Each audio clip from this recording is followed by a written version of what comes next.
Bonjour et bienvenue dans ce nouveau numéro de Scène sur scène, l'interview. Place à l'humour aujourd'hui, mais pas que, puisqu'après 7 ans d'absence en solo, Pierre Palmade s'est installé ici au Théâtre du Rond-Point avec un nouveau spectacle Aimez-moi, où il se raconte, où il se livre et où il ne se cache de rien. Rencontre avec un artiste sans détour qui ne cessera jamais de nous surprendre. Ça sert à quoi que tu sois mon mec si tu me touches pas devant la télé? Les gens qui s'aiment, ils se touchent devant la télé, je m'excuse. Ça fait pas 40 ans qu'on est ensemble, ça fait 2 semaines. La monotonie du quotidien n'a pas trop le temps de s'installer quand même. Bonjour Pierre Palmade, comment ça va? Bonjour, ça va bien. Ça va bien? Je vais jouer dans 1 heure, donc... Exactement, je m'inquiétais un peu parce que pour votre nouveau spectacle, hein, vous nous ici, donc on est au Théâtre du Rond-Point, hein, vous nous dites « Aimez-moi », comme si on vous aimait pas. C'est une blague. Bah, Tout est à prendre souvent au second degré avec moi. Ou alors on vous aime pas assez? Non, mais le mec qui ose réclamer ça, quand même, c'est que si c'est au premier degré, c'est qu'il va pas bien. C'est vrai. Mais au second degré, normalement, voilà. Alors au fil des ans, il y a eu ils s'aiment, puis ils se sont aimés, puis ils se re-aiment, puis ils s'aiment depuis 20 ans. Toujours l'amour avec vous, hein. Maintenant aujourd'hui c'est Aimez-moi. Chez vous, il y a pas de scène sans amour? L'amour, quand ça se passe pas très bien, c'est drôle. Oui. Le bonheur, c'est inutilisable. Tout le monde. En tout cas, c'est inutilisable en humour. Ouais. Le bonheur. Mais dès que ça merde un petit peu dans le couple, dès qu'il y en a un des deux qui est malheureux, ça devient drôle. Alors si les deux sont malheureux, c'est encore plus drôle. Oui. Et là c'est le cas à chaque fois, hein, avec Marie Robin, avec Michel Larocque, avec... Oui, avec mes 2 copines, c'était le cas. Et puis là, tout seul, mes personnages, ils trouvent qu'ils sont pas aimés. Oui, mais enfin bon, là vous vous cachez derrière vos personnages, mais c'est quand même le... Mais vous m'avez reconnu. Mais je vous ai bien reconnu parce que c'est le spectacle le plus autobiographique que vous ayez fait, non? Ah, non, mais j'avais fait des pièces de théâtre très, très autobiographiques qui s'appelaient Le comique et le fils du comique. Alors celles-là, elles étaient carrément transparentes. Et puis ma mère aime beaucoup ce que je fais. Oui, c'est des bouts de moi. Moi, je crois que c'est ça. Enfin, je sais pas, c'est pas...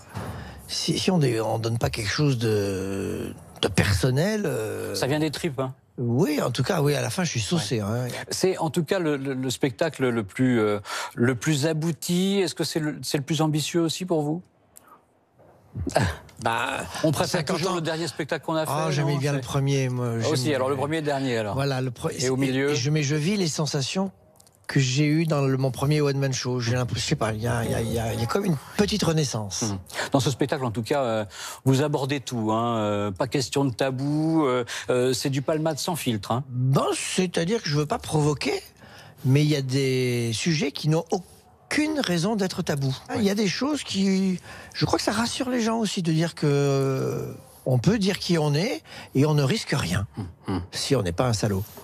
Dites donc, 2017, c'est quand même l'année de vos 30 ans. Hein. Il y a 30 ans, de vos 30 ans de carrière. Oui. Ah merde. 1987, c'était la classe sur France 3. C'était la classe. FR3 à l'époque. Ouais. Et puis alors, quel parcours, hein. Franchement, quand on pense à Palmade, on pense aussi à Sylvie Joly, on pense à Jacqueline Maillan, on pense à Michel Larocque, on pense à Muriel Robin, maintenant dans les toutes nouvelles Camille Cotin, hein, bien évidemment. Quel est votre secret pour les avoir toutes séduites, professionnellement parlant, hein, je vous rassure. Votre secret pour les avoir... Vous ne savez pas. Toutes... C'est le moment des scoops, alors allez.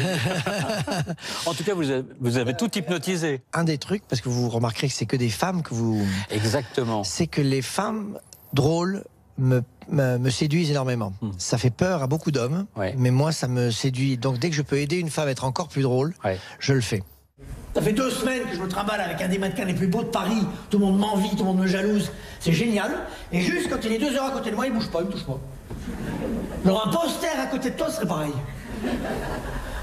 Au générique de début, je m'étais fait le pari. C'est la première fois qu'il me fait le coup. Hein. Pierre Palmade, au théâtre, sur 20 spectacles que vous avez fait, hein, des spectacles, des pièces, 17 pièces ou shows étaient de vous sur 20. Les 3 autres, c'était de Ruquier, c'était de Mergo, c'était de David Storé. Vous n'êtes pas à l'aise avec le texte des autres? Je vais l'être. C'est parce que j'étais un culte. J'étais un culte. Maintenant que vous avez trouvé qu'il y avait Molière, vous dites pourquoi pas un Molière? Oui, mais si on me conseille, la Catherine Yegel m'a proposé une pièce pour dans 1 an et je dis ah oui, je commence à reconnaître qu'il y a d'autres gens qui écrivent bien aussi. Ouais. Demain, si vous deviez choisir jouer ou écrire, vous choisissez quoi? Écrire. Mais si vraiment j'avais le choix, mais je ne l'aurais jamais. Je ferais les deux tout le temps. Pierre Palmade, en 2017, c'était l'année de vos 30 ans de carrière. Hein. 2018, excusez-moi, Ça sera les mais 31. voilà, le 23 mars, est-ce que ce sera un mauvais moment à passer? Non, 50 ans, 50 ans, on reste, ça va. Je trouve qu'on reste dans la course. Alors le pari justement de Pierre Palmade, c'est quoi? C'est Paris est synonyme de quoi pour vous? De travail, de folie, de déglingue? Alors très longtemps, ça a De été déglingue, hein, pas mal. théâtre, boîte de nuit, théâtre, boîte de nuit, théâtre, boîte de nuit. Voilà. Maintenant, c'est théâtre, Et théâtre, vous dormez de théâtre. temps en temps quand même? Oui, un petit peu, je récupérais. Mais maintenant, ça va être théâtre et puis un peu campagne, pas que Paris. Comment vous définiriez Paris? Il n'y a pas de place pour les perdants, c'est une course. Il faut gagner à Paris. On y va pour gagner, autrement on va devenir amer, mauvais. Ça veut dire que vous êtes en concurrence avec C'est une tous les compétition humoristes? Paris. Non, mais il faut rester. C'est une course. Il y a quelque chose qu'il faut. On monte à Paris pour réussir quelque chose. Ça a Je changé ne un pense peu pas depuis le qu'on début. s'installe à Paris pour être tranquillement en paix. Ça a changé parce qu'il y a 30 ans quand vous êtes arrivé, bon, Paris n'était pas la ville de la compétition à outrance. Paris, c'est pour garder, c'est pour essayer de garder mon titre d'humoriste, Préféré des Parisiens. pas préféré, mais intéressant loin, et pas singulier, on va dire, intéressant et singulier. Bon. Mais ça reste un terrain de compétition. Quel reproche vous feriez à Paris aujourd'hui? La médisance, la méchanceté. Ah, c'est méchant, hein, Parisien. Hein. Ouais, Ouais. ouais. Bon, alors imaginons, Anne Hidalgo vous écoute, hein, quelle proposition vous lui faites pour rendre Paris encore plus agréable? Si elle pouvait mettre la place de la République à Concorde, Oui. parce que j'habite à République Oui. et il y a tout le temps les manifs à République. Oui. Donc j'aimerais bien que les manifs se fassent un peu plus souvent à Et Concorde. ça, ras-le-bol. Il suffit de dire que la place de la République s'appelle la place de la Concorde et inversement. D'accord, d'accord. C'est pas énorme, j'ai pas l'impression de demander la lune. C'est vrai. Alors, Pierre, je vous laisse à présent avec Mathieu Willem, qui a une interview un peu plus confession, mais c'est pas le psy non plus. Bon, Hein, si à j'ai vous tout dit. proposer. Ah bon, d'accord, allez. Ta mère t'a pas appelé? Non, je crois qu'elle est partie du foyer. Toi, tu sais faire marcher ta console, tu dois savoir faire tourner une machine. Non, ta soeur s'en occupera pas, elle aura assez avec le ménage. Dis donc! Déjà je reste, alors me faites pas trop chier non plus, hein? Bonjour Pierre Palmade. Bonjour Mathieu. Alors, en écrivant votre spectacle, vous avez dit récemment, j'ai regardé mes anciens spectacles et je me suis dit, mais c'est vachement bien. Mais Donc oui, finalement, même si ça a été compliqué, vous vous aimez bien vous-même. ça commence, ça commence. Ça Mais il commence. faut du temps, il faut du temps. Alors, vous parlez de tout, même sans rien dévoiler, même de drogue dans ce spectacle. Et on a l'impression qu'aujourd'hui, votre nouvelle drogue, ça serait le sérum de vérité. Je me trompe? Ça dépend comment on dit les choses. Il faut vérifier que tout soit drôle et délicat et pas agressif. Eh ben, ça fait du bien. Et alors, vous assumez tout dans ce spectacle. J'ai rarement vu un artiste se dévoiler autant sur scène. On pardonne les gens qui avouent leurs défauts. C'est pour ça que vous le faites, alors? De reconnaître un peu ses défauts et là où on déconne un peu, je parle dans son caractère, bah, c'est une façon de mettre aussi en valeur ses qualités. Si je dis, ah oui, je suis ça, je suis ça, je suis ça, si je dis que du mal de moi, les gens vont contrebalancer d'eux-mêmes, ils vont dire, oui, mais enfin quand même, il est aussi gentil.